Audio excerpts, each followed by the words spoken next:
السلام عليكم ورحمة الله وبركاته. وعليكم السلام ورحمة الله وبركاته. ما الذي أصابك يا أخ؟ أصبت بالحمى الشديدة.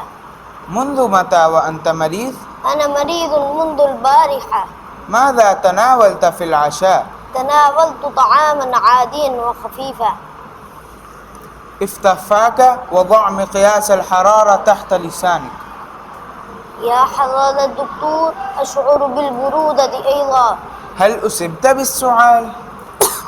نعم، أصبت بالسعال الحاد. أخرج المحرار من فمك.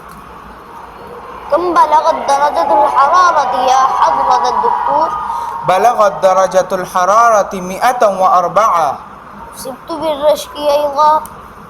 هل تخاف من أن تطرق الحقنة؟ نعم، أخاف جدا، فأعطني مضادا حيوية. لا حاجة لذلك، فقد كتبت لك وصفة مناسبة. من أين أشتري هذا الدواء؟